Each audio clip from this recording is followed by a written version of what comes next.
Irānā tiek ziņots par vēl vienu apvērsuma mēģinājumu. Šķiet, ka katru nedēļu parādās jauns. Vadība ir haosā. Sarunas šķiet bezjēdzīgas, kamēr Irāna nesapratīs, kas patiesībā vada valsti. Un, protams, ekonomiskā krīze ar katru dienu kļūst arvien smagāka. Sāksim ar šo jauno ziņojumu. Šo ziņojumu sniedz Iran International. Irānas prezidents Peskažans un parlamenta priekšsēdētājs Galifovs cenšas atcelt ārlietu ministru Aragačī, apsūdzot viņu par to, ka viņš kodolsarunās seko IRGC komandieru norādījumiem, neinformējot valdību. Tagad daži no jums var atcerēties, ka sākotnēji, kad sarunas notika Pakistānā, parlamenta priekšsēdētājs bija sarunu vadītājs. Viņš bija sarunu komandas vadītājs, kas Irānas vārdā devās uz Pakistānu. Bet, kad viņi atgriezās Teherānā, šķitskī, ka parlamenta priekšsēdētājam IRGC atņēma sarunu pilnvaras. Un tad ārlietu ministrs kļuva par vienīgo sarunu komandas vadītāju. Un to mēs redzējām, kad ārlietu ministrs pagājušās nedēļas beigās atgriezās Pakistānā, lai piedāvātu jaunu vienošanos Amerikas Savienotajām valstīm. Priekšsēdētājs nebrauca, un tagad mēs saņemam šo ziņojumu. Tas ir izraisījis spekulācijas, ka varbūt Galifs Bābs tika atstādināts no sarunu komandas, jo viņš nevēlējās klausīties IRGC, vai arī tāpēc, ka viņš bija gatavs pārāk daudz piekāpties sarunu laikā. Tagad ir svarīgi atcerēties, ka Galifba, Irānas parlamenta priekšsēdētājs, ir cilvēks, kurš jau ļoti ilgu laiku kāro varu. Viņš 3 dažādas reizes kandidēja uz Irānas prezidenta amatu un, manuprāt, katru reizi zaudēja. Taču tagad šķiet, ka visi, kas viņu turēja grožos, ir vai nu miruši, vai slēpjas. Tāpēc šī varētu būt viņa iespēja, jūs zināt, kļūt par nozīmīgāku figūru Irānas nākotnē. Un tieši tāpēc viņš ir bijis tas cilvēks, ar kuru Amerikas Savienotās valstis ir vedušas sarunas kopš Ali Larazanī tika nogalināts trieciena laikā. Taču šķiet, ka tagad viņu izspiež no varas, un viņš cīnās pretī kopā ar Irānas prezidentu. Patiesībā prezidents Peshajans ir teicis saviem tuvākajiem cilvēkiem, ka ja ārlietu ministrs Aragačī nemainīs savu rīcību, viņu atlaidīs pats prezidents. Tagad šī ziņojuma interesantākā daļa ir laiks, kad tas parādījās. Tas parādījās tajā pašā dienā, kad Irāna caur Pakistānu, kas ir šī visa dialoga starpnieks, iesniedza jaunu miera plānu Amerikas Savienotajām valstīm. Tagad, pirms mēs runājam par miera plānu, ātrs atgādinājums visiem. Nospiediet patīku un abonējiet mūsu kanālu zemāk. Tas patiešām palīdz mums algoritmā un ļauj mums turpināt veidot šos video. Tagad parunāsim par šo jauno miera plānu, kas tika izziņots vakar. Es domāju, droši var pieņemt, ka šis plāns nāk no cilvēkiem, kas ir tuvu IRGC, vai varbūt pat no pašas IRGC. Saskaņā ar Pakistānas amatpersonu teikto, Irānas puse viņiem šo plānu nodeva vēlu vakarā, ceturtdienas vēlā vakarā. Un tagad Amerikas Savienotās valstis apspriež, ko darīt tālāk. Šis ir otrais miera plāns, ko Irāna ir iesniegusi Amerikas Savienotajām valstīm pēdējo 2 nedēļu laikā. Par pirmo mēs runājām apmēram nedēļas sākumā. Un tajā plānā Irāna paziņoja, ka viņi atvērs Hormuza šaurumu un izbeigs karu, ja ASV atcels blokādi. Taču viņi vēlējās atlikt sarunas par kodola jautājumiem uz vēlāku laiku. Amerikas Savienotās valstis, protams, šo plānu noraidīja. Taču pēc šī plāna iesniegšanas ASV iesniedza pretpiedāvājumu. Šīs pretpiedāvājums nāca no īpašā sūtņa Stīva Vitkofa, kurš nosūtīja Irānai grozījumu sarakstu, kas atkal iekļāva kodoljautājumu projektos. Protams, mēs nezinām visas detaļas par visiem priekšlikumiem un pretpiedāvājumiem, taču mēs zinām dažus nosacījumus, kurus ASV puse nosūtīja Irānai atbildē. Viens no tiem bija, protams, ka Irānai jāapņemas nepārvietot nevienu bagātinātā urāna daudzumu, kas pašlaik atrodas pazemē vienā no viņu kodola objektiem. Otrais nosacījums ir, protams, ka Irāna apņemas neatjaunot nevienu no kodola objektiem, kamēr notiek sarunas. Tas ir diezgan acīm redzami. Neviens nevēlas, lai Irāna paņemtu nedaudz no šī bagātinātā urāna un paslēptu to kaut kur, lai vēlāk varētu izgatavot kodolbumbu, vienlaikus sarunās piekrītot atteikties no savām kodola ambīcijām. Par laimi visiem Irānas sabiedrībā ir tik dziļi iefiltrējušies Izraēlas spiegi. Ja Irāna mēģinātu darīt kaut ko aizdomīgu ap bagātinātā urāna objektu, Amerikas Savienotās valstis to uzzinātu ļoti ātri, un tas nozīmētu, ka karš atsāktos nekavējoties. Un, protams, papildus tam ASV radīja piekļuvi satelītiem un Irānas kodolobjektu satelīta attēlu. Tātad, ja viņi redz, ka tiek pārvietota smagā tehnika, lai kaut ko izraktu, var viegli pieņemt, ko Irāna cenšas darīt. Un, protams, tas nozīmētu, ka sarunas tiktu pārtrauktas. Tagad runājot par sarunām, prezidents Trumps to pieminēja vakar. Un es pieņemu, ka šis viņa izteikums tika izteikts pirms Irāna iesniedz pretpiedāvājumu. Bet jebkurā gadījumā paklausieties, ko viņš teica. Ļoti labi, jā. Un tas turpināsies arī turpmāk. Skatieties, valstī klājās patiešām labi. Un tas ir neskatoties uz militāro operāciju. Es to nesaucu par karu. Vai jūs labāk izvēlētos militāru operāciju? Mēs patiešām esam... Es domāju, Irāna ļoti vēlās noslēgt vienošanos. Es varu jums tikai to pateikt. Es nevēlos iedziļināties detaļās, bet viņai nedrīkst kļūt par kodolvalsti. Izņemot to, viņu jūras spēki ir iznīcināti, viņu gaisa spēki ir iznīcināti. Praktiski viss aprīkojums, jebkurā formā, ir pazudis. Ziniet, viņa dronu rūpnīcu darbība ir samazinājusies par aptuveni 82%. Un viņu raķešu rūpnīcu darbība ir samazinājusies gandrīz par 90%. Un daudz viņu raķetes ir iznīcināts. Viņi dažas izmantoja, bet mēs iznīcinājām vairāk nekā viņi izmantoja. Un tas, kas ir noticis, ir diezgan pārsteidzoši. Viņi vēlas noslēgt vienošanos. Bet neskatoties uz to, ka mēs atrodamies situācijā, ko daži cilvēki sauktu par karu, mēs šodien sasniedzām jaunu rekordu biržā. S&P ir strauji kāpuši. Un šis jaunais projekts nāk tikai dienu pēc tam, kad prezidents Trumps tikās ar Senkana komandieriem un citiem militāriem komandieriem, lai apspriest iespējas, kas ir ASV bruņotajiem spēkiem. Viņi apsprieda plānus par īsu spēcīgu triecienu vilni pret Irānu, cerībā pārraut strupceļu, sarunu strupceļu. Admirālis Brets Kūpers, ASV centrālās pavēlniecības komandieris, arī ir lūdzis Pentagonam nosūtīt armijas Dark Eagle hiperskaņas raķetes uz tuvajiem austrumiem, lai tās varētu izmantot pret Irānu, ja karš atsāksies. Šī konkrētā raķešu pieprasījuma iemesls ir tas, ka Irāna ir pārvietojusi daudzus savus palaišanas iekārtas, raķešu palaišanas iekārtas, ārpus precīzo triecienu raķešu darbības rādijus, kuras ASV iepriekš bija izmantojušas. Tām ir aptuveni 300 jūdžu darbības rādijus, un Irāna nav izvietojusi savas palaišanas iekārtas ārpus šī 300 jūdžu rādijusa. Taču šī jaunā raķete, Dark Eagle hiperskaņas raķete, ir ar aptuveni 1700 jūdžu darbības rādījusu. Taču šī ir ļoti slepena raķete. Šis ir kaut kas, ko Amerikas Savienotās valstis nekad iepriekš nav izmantojušas kaujā, tāpēc daudzas precīzas detaļas joprojām ir slepenas.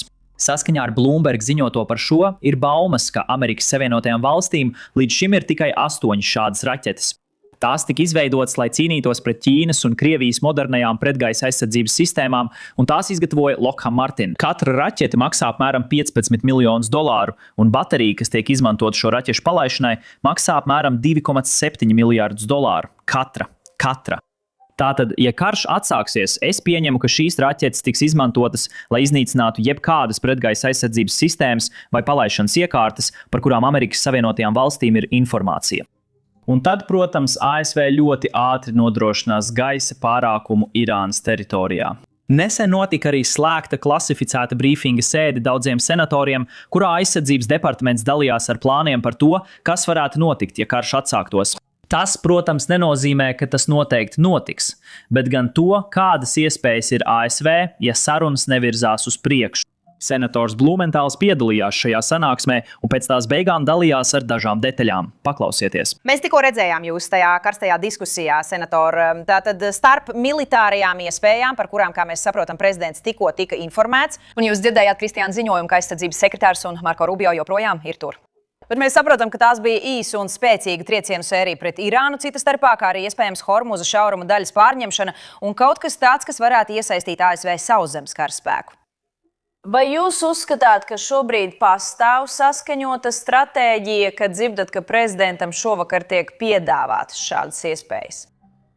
Ārons, patiesībā nav nekādas saskaņotas stratēģijas, kas šodien ļoti spilgti un uzskatāmi izpaudās uzklausīšanā ar sekretāru Hegsefu. Un tas izpaužās arī prezidenta komentāros, kas svārstās starp šķietamu atvērtību sarunām un pēc tam pilnīgu to izslēgšanu, draudot ar civilizāciju iznīcināšanu. Man tiešām ir radies iespējas gan no dažām saņemtajām ziņām, gan arī no citiem avotiem, ka militārs trieciens tuvākajā laikā ir ļoti reāla iespēja. Tas ir ļoti satraucoši, jo tas varētu nozīmēt, ka amerikāņu dēli un meitas nonāks briesmās un varētu būt milzīgi upuri. No otras puses, šajā karā ekonomiskās izmaksas turpina sagraut Irānas ekonomiku. Paklausieties, ko vakar publicēja finanšu ministrs. Operācijas ekonomiskais niknums ietekmē Irānas valūtu ir sasniegusi visu laiku zemāko līmeni. Irānas tauta ir pelnījusi jaunu ēru, ko korumpētais un simboliskais Irānas režīms nespēja nodrošināt. Ar viņa naftas industrijas slēgšanu un valūtas vērtības kritumu ir pienācis laiks Irānas režīmam atzīt, ka Irānas tauta ir pelnījusi daudz vairāk nekā režīms spēj sniegt. Kā mēs runājām vakar, inflācija patiešām ir kļuvusi nekontrolējama, ekonomikai atveroties no jauna. Tagad inflācija ir pārsniegusi 50%, kopš ekonomika ir daļēji atvērta pamiera dēļ. Taču cilvēkiem nav nekādu cerību patiesi uzlabot savu dzīvi. Situācija kļūst tik slikta, ka uzņēmumi saka, ka viņi sāks atlaist cilvēkus tikai, lai izdzīvotu. Tikmēr cenas pamatvajadzībām, piemēram, pārtikai, eļļai, gāzei, turpina pieaugt, un cilvēku algas vai nu pazūd vai samazinās. Jo, lai gan ekonomika tiek atvērta no jauna, tā neuzplaukst. Un inflācija, protams, nogalina to uzkrājumu pirktspēju, kas cilvēkiem vēl ir. Paklausieties, te ir vairāk detaļu. Vienkārši paskatieties, cik daudz šis karš līdz šim ir izmaksājis Irānai. Miera laikā vairāk nekā 80% visas viņu tirdzniecības, tostarp nafta, pārtika un ūdens, gāja caur Ormūzas šaurumu. Jūras tirdzniecība 90% no tās tagad ir apturēta. Labi. Ikdienas ekonomiskie zaudējumi ir gandrīz 450 miljoni dienā. Turklāt inflācija ir pieaugusi par 67% salīdzinājumā ar iepriekšējo gadu. Un ASV dolārs šobrīd vienkārši sagrauj Irānas valūtu. Šī ekonomiskā sabrukšana ir radījusi savu veidu laika bumbu Irānai, kur viņiem ir jānodrošina, lai ekonomika atgūstas un sankcijas tiek atceltas pirms protesta atsāks, kā mēs redzējām janvārī. Žurkām kanalizācijas caurulē ir ļoti grūti zināt, kas notiek ārējā pasaulē. Nedaudz konteksta par Irānas vadību, jo viņi burtiski sēž tumsā. Savienotajām valstīm ir pilnīga kontrole pār Hormuza šaurumu. Trūkst cietās valūtas, ASV dolāru. Ir ieviesta pārtikas un benzīna normēšana. Visa starptautiskā sabiedrība ir vērsies pret jums. Blokāde turpināsies, līdz tiks atjaunot kuģošanas brīvība, kāda bija pirms 27. februāra. Tagad tas ir nedaudz mulsinoši, jo tikai pirms dažām dienām, vai es domāju aptuveni pirms 2 nedēļām, Irānas ārlietu ministrs ļoti publiski paziņoja, ka hei, mēs atvērsim Hormuza šaurumu. Protams, šis paziņojums nenozīmēja, ka viņi tiešām atvēra Hormuza šaurumu, bet tikai dažas minūtes pēc šī paziņojuma prezidents Trumps arī publiski paziņoja, ka hei, neskatoties uz to, ka Irāna atver Hormuza šaurumu, ASV blokāde turpināsies. Un tagad mēs redzam paziņojumus no viņu administrācijas, ka ASV atcels blokādi, ja Irāna atvērs Hormuza šaurumu. Man šķiet, ka drīz tiks paziņots par kādu vienošanos.